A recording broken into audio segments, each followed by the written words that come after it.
સુરતમાં સરકારની આવાસ યોજનાના મકાન ભાડે આપતા માલિકો હવે ચેતી જજો. સુરત મહાનગરપાલિકા તરફથી ખાસ ચેકિંગ ડ્રાઈવ યોજવામાં આવી.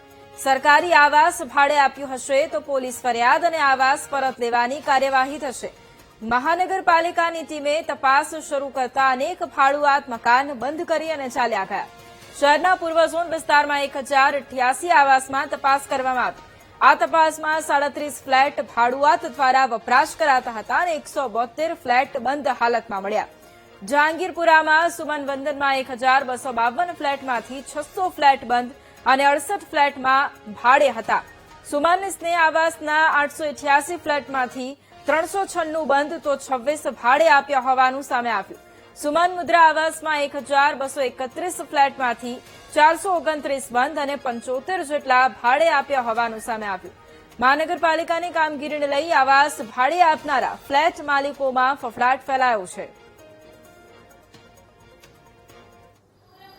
તમામ ઝોનમાં દરેક આવાસોમાં ભાડુઆત રહે છે તે બાબતની સર્વેની કામગીરી હાથ ધરવામાં આવી છે.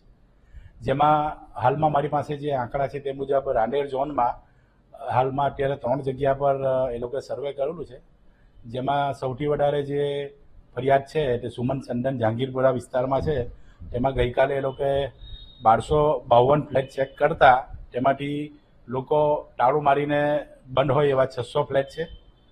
ભાડુઆત 70 છે. બીજું આવાસ સુમન સ્નેહ છે તેમાં 888 ફ્લેટ ચેક કરતા 396 મકાન બંધ હાલતમાં મળેલ છે.